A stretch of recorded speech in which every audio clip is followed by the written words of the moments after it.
नमस्कार, आप देख रहे हैं नौलजी टाइम से जुड़े रहिए छोटी बड़ी खबरों के साथ। व्यापक भ्रष्टाचार को लेकर सभासदों का क्रमिक अनशन का आज तीसरा दिन जारी रहा।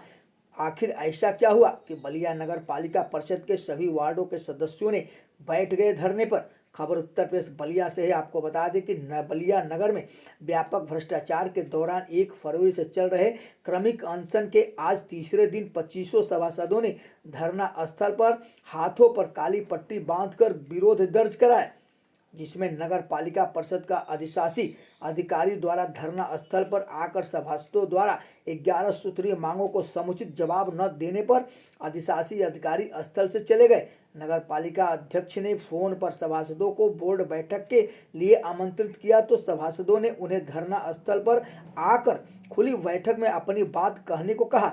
सभासदों ने धरना स्थल पर वार्ता कर मंगलवार को नगर भ्रमण करके व्यापक भ्रष्टाचार के जन समस्याओं को अवगत कराने का काम करेगा। सुनिए क्या कुछ बोले सभासदगणों ने।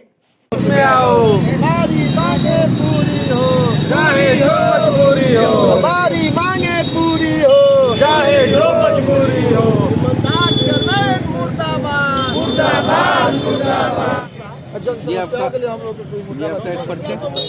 मैं ललित कुमार वार्ड नंबर 8 का सभासद हूँ। मैं 88 से लगातार 4 बार चुनाव जीता हूँ, लेकिन ऐसा बुरा दशा मैंने कभी नहीं देखा है नगर पालिका का। क्या हुआ है? कोई काम नहीं हो रहा, फिर झूठ आश्वासन। जनता के बीच में हम लोग जाते हैं तो कहता है सब कि दाखिल खारिज का मामला साल भर से लोगों का पड़ा है। 25-25 हज़ार रुपया लेकर दाखिल खारिज होता है। बिना पैसे का मृत्यु प्रमाण की गली में एक ईटा ने 25 वार्ड में नहीं लगा है अभी तक। आप लोग 3 दिन से धरना दे रहे हैं, तीसरा दिन है आप लोग का क्रमिक अनशन का, और अभी तक कौन आप लोगों से वार्ता करने के लिए? कोई नहीं आया। ईओ साहब आज आए थे और अपना बात करके धीरे से समझा बुझा के तीसरा चाहते थे कि अनशन टूट जाए, लेकिन हम लोगों ने अनशन टूटने नहीं दिया। तो क्रमिक अनशन चलेगा जब तक हम लोग की मांगे पूरी नहीं होगी, तब तक हम लोग ये लड़ाई लड़ेंगे। अमित जी, आप लोग के क्रमिक अनशन का तीसरा दिन है और आप लोग आज भी अभी धरना दे रहे हैं। कोई नगर पालिका प्रशासन से या जिला प्रशासन से आप लोग से मिलने आया था आप लोग की बात करने के लिए? जी, आज पता चला है कि डीएम साहब के कहने पे हमारे नगर पालिका के अधिशासी अधिकारी महोदय आए थे। हम लोगों ने उनका स्वागत भी किया कि आइए, देर आए दुरुस्त आए, कम से कम आपकी निद्रा टूटी तो सही।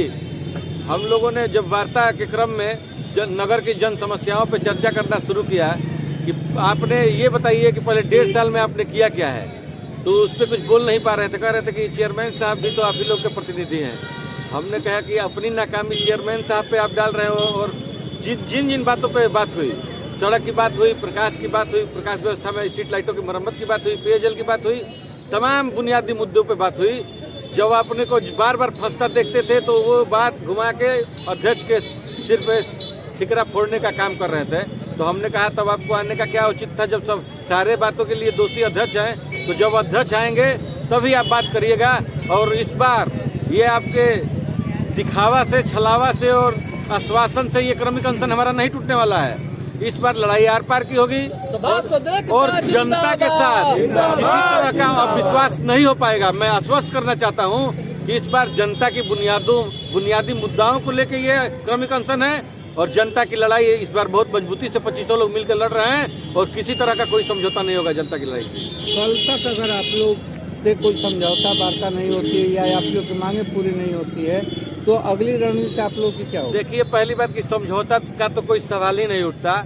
जनता के मुद्दा पे, जन सुविधाओं के मुद्दा पे समझौता हमेशा कमजोर लोग करते हैं और हम लोग बहुत मजबूत लोग हैं, छात्र संघ की उपज हैं और तमाम नए चेहरे और के लोग हैं, छात्र संघ से निकल के आए हैं। और मैं आश्वस्त दिलाना चाहता हूं कि हर तरह की लड़ाई लड़ी जाएगी। पहले गांधी प्रतिमा पे हम लोग बैठे हैं, गांधीवादी तरीके से, शांतिप्रिय तरीके से अपनी बात रख रहे हैं। अगर समय रहते जिला प्रशासन और नगर पालिका प्रशासन नहीं जागी और जनहित के बारे में अपना स्पष्टीकरण नहीं देती है कि ये कब तक समस्याओं को दुरुस्त करा लेगी, तो हम लोग उग्र आंदोलन आगे भविष्य में चलाने के लिए बाध्य होंगे। इसी क्रम में मैं आपको बता देना चाहता हूं कि कल हम लोगों ने एक बैठक के माध्यम से यही क्रमिक अनशन के दौरान तय किया है कि कल 4 बजे के बाद शहर भ्रमण करेंगे और जन समस्याएं से जनता को रूबरू कराएंगे कि हम लोग किस लिए बैठे हैं, ऐसी क्यों स्थिति उत्पन्न हुई कि हम लोग को 2500 लोगों को क्रमिक अनशन पर बैठना पड़ा। और जनता से अपील करते हैं कि इस क्रमिक अनशन से आप जुड़े, ज़्यादा से ज़्यादा जुड़े। और ये लड़ाई हमारी व्यक्तिगत नहीं है किसी की, ये पूरे नगर की लड़ाई है, ये नगर की आवाज़ है और इस आवाज़ को बुलंद करें। बहुत बहुत धन्यवाद, बहुत बहुत आभार।